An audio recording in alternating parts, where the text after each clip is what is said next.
Olá, bem-vindos ao canal Enfermagem na Real.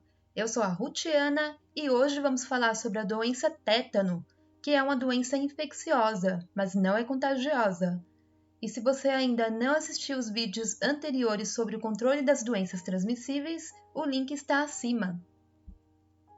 Então hoje vamos falar sobre o agente etiológico do tétano, o reservatório, a forma de transmissão, precaução e prevenção, como é feito o diagnóstico, os principais sintomas e tratamento, notificação, complicações, tétano neonatal e na conclusão faremos um resumo dessa aula. Peço para você deixar o like para fortalecer o canal. Nos vídeos anteriores falamos sobre a definição do controle de doenças transmissíveis, falamos também sobre a influenza, a doença meningocócica, coqueluche, difteria e sarampo. Hoje o tema é o tétano e nos próximos vídeos falaremos sobre a rubéola. Lembrando que o tétano não é uma doença contagiosa, mas é infecciosa e faz parte do Guia de Vigilância em Saúde. E se você quiser baixar a 5ª edição do Guia de Vigilância em Saúde 2022 para complementar os seus estudos, o link do guia está na descrição desse vídeo. O tétano pode ser acidental ou neonatal.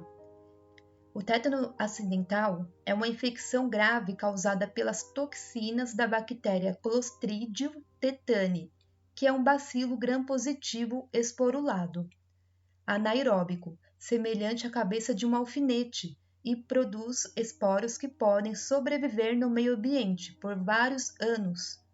Com relação ao reservatório, a bactéria causadora do tétano é encontrada na natureza, sob a forma de esporos. Ela pode ser encontrada na pele, na terra, em galhos, plantas baixas, água suja, poeira das ruas e principalmente em fezes de animais e de seres humanos, além de objetos contaminados que podem perfurar a pele e não somente os objetos enferrujados. Antigamente acreditava-se que somente o corte feito em superfícies enferrujadas era capaz de fazer com que uma pessoa desenvolvesse o tétano, mas hoje sabemos que esse é um problema mais generalizado. Os seus pais costumavam lhe dizer para ter cuidado com o prego enferrujado por causa do tétano? Se você já ouviu essa história quando era criança, deixe no comentário. O tétano acidental não é uma doença transmitida de pessoa a pessoa. A transmissão ocorre geralmente pela contaminação de um ferimento da pele ou mucosa, tanto em ferimentos superficiais como em ferimentos profundos de qualquer natureza, como por exemplo arranhões, é porta de entrada para a bactéria do tétano. Já o período de incubação, ou seja, o tempo que os sintomas levam para aparecer desde a infecção, é curto, em média de 5 a 15 dias, mas pode variar de 3 a 21 dias. É importante saber que, nos casos em que o período de incubação é menor que 7 dias, o prognóstico é pior. Quanto menor for o tempo de incubação, maior a gravidade e pior o prognóstico. O período de progressão é compreendido entre o aparecimento do primeiro sinal ou sintoma até o primeiro espasmo muscular espontâneo. Assim como o período de incubação, quanto menor o período de progressão, pior o prognóstico. Em relação à transmissibilidade, não há transmissão direta de um indivíduo para o outro. A principal medida de prevenção contra o tétano é a vacinação. É indicada a vacina pentavalente, que é a DTP, para crianças de 2 meses e menores de 1 ano de vida, e depois os reforços com a vacina DTP. Então, a vacinação DTP são 3 doses para administrar aos 2, 4 e 6 meses de vida. E os reforços são 2 reforços que devem ser administrados aos 15 meses e 4 anos de idade.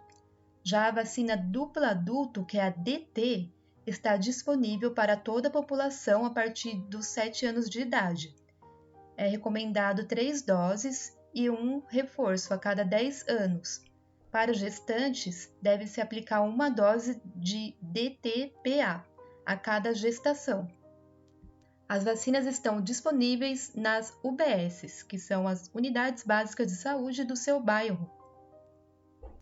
O diagnóstico do tétano é clínico, ou seja, não depende de confirmação laboratorial.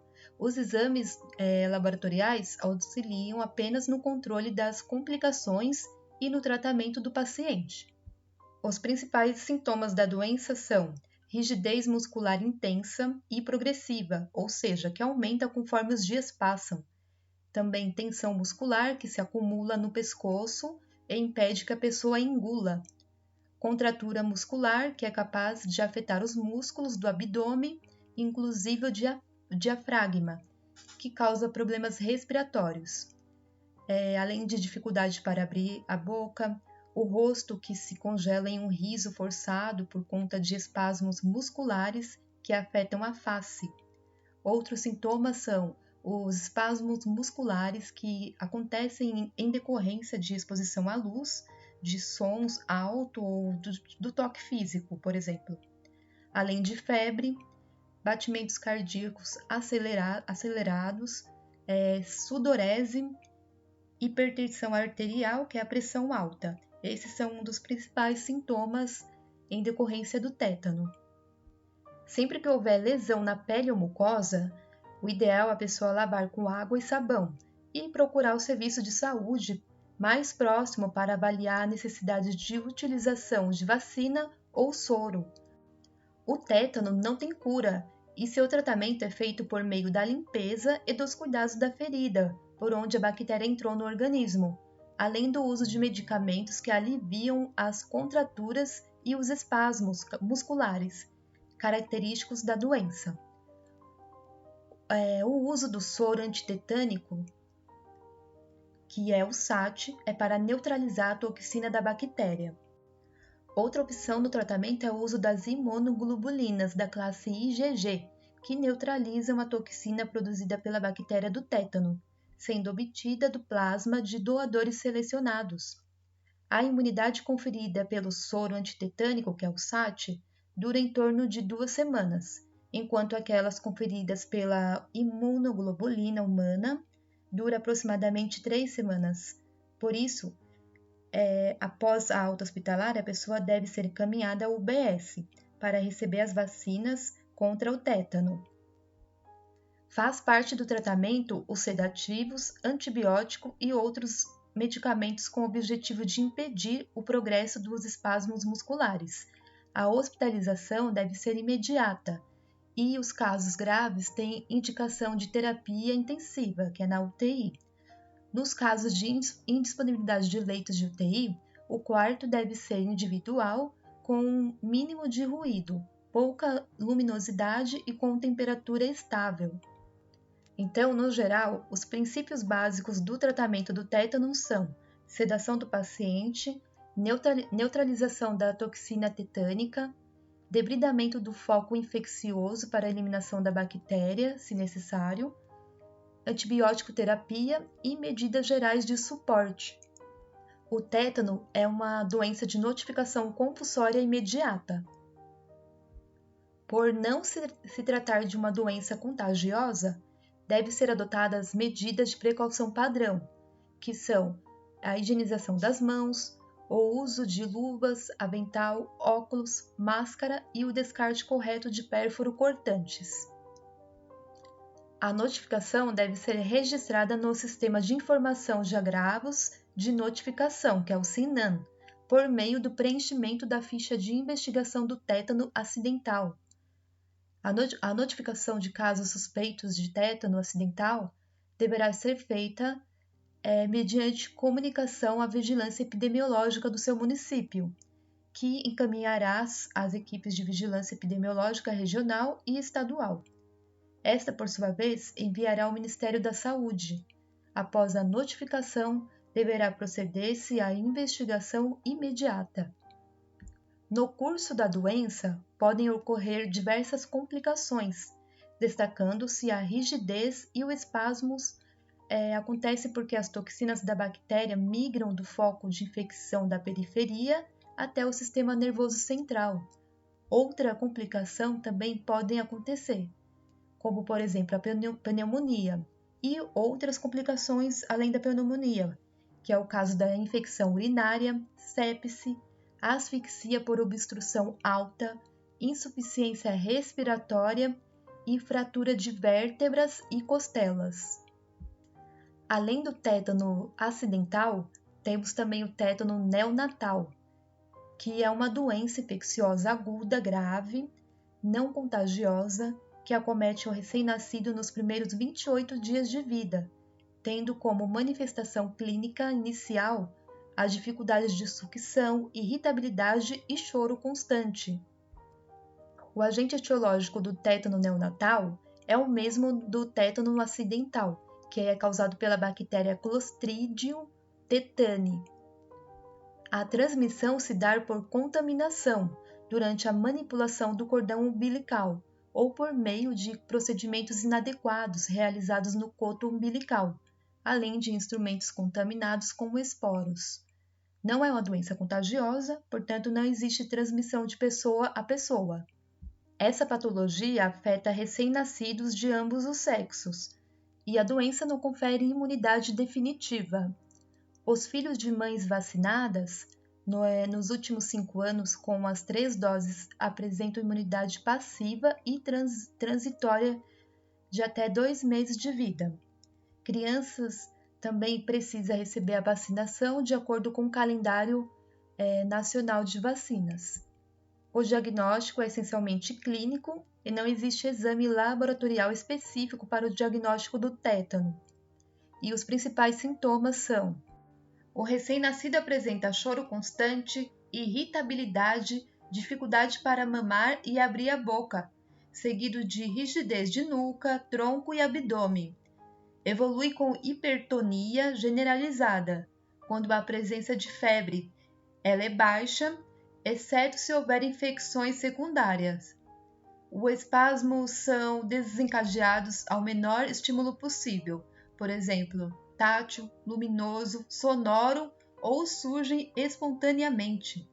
Também pode ocorrer o trismo, que é a dificuldade de abrir a boca, e o riso forçado, por causa da contração muscular involuntária.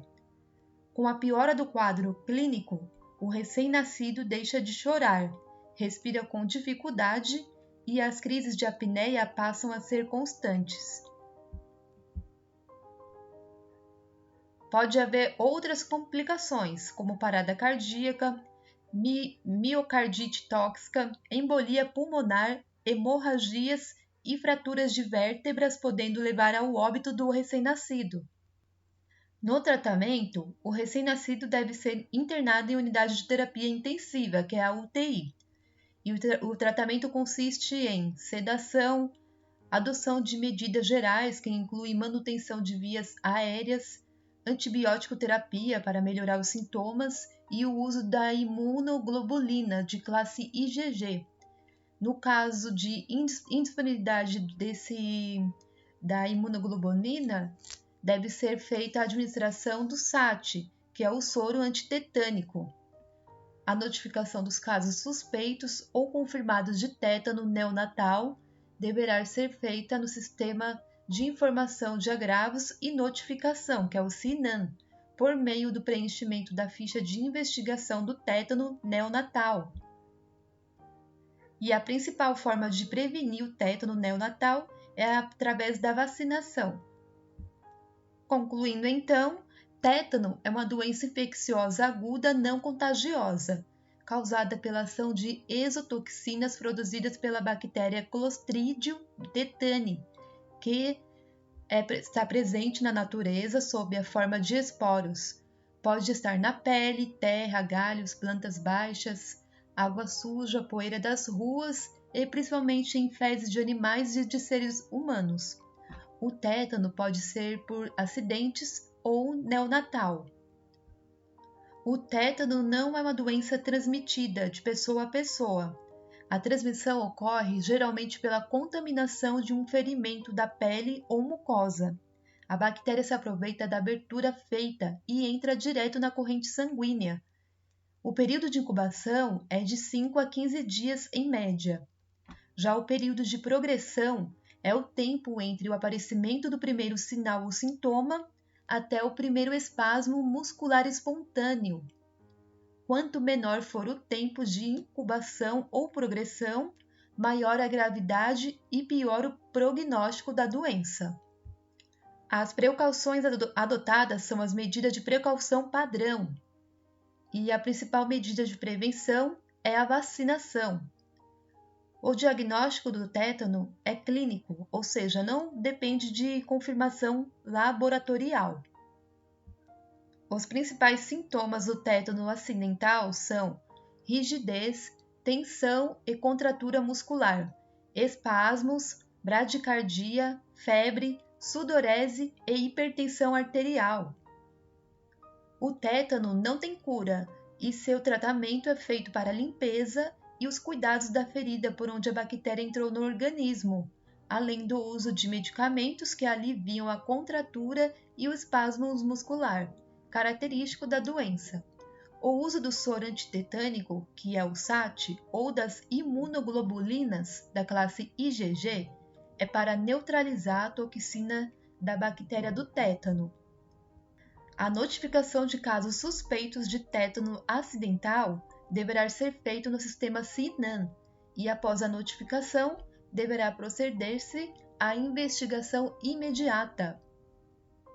As principais complicações são intensa rigidez e espasmos, pneumonia, infecção urinária, sepse, asfixia por obstrução alta, insuficiência respiratória e fratura de vértebras e de costelas. Em relação ao tétano neonatal, o agente etiológico é o mesmo do tétano acidental. Não é uma doença contagiosa, ela acomete os recém-nascidos nos primeiros 28 dias de vida. A transmissão se dá por contaminação durante a manipulação do cordão umbilical ou por meio de procedimentos inadequados realizados no coto umbilical, além de instrumentos contaminados com esporos. O tétano afeta recém-nascidos de ambos os sexos e a doença não confere imunidade definitiva. A vacinação é a forma de prevenir o tétano neonatal. Os principais sintomas no recém-nascido é o choro constante, irritabilidade, dificuldade para mamar e abrir a boca, seguido de rigidez na nuca e no tronco e na região abdominal. As complicações são a piora do quadro clínico, onde o recém-nascido deixa de chorar, respira com dificuldade e as crises de apneia passam a ser constantes. Pode haver outras complicações, como parada cardíaca, miocardite e fraturas de vértebras, podendo levar ao óbito do recém-nascido.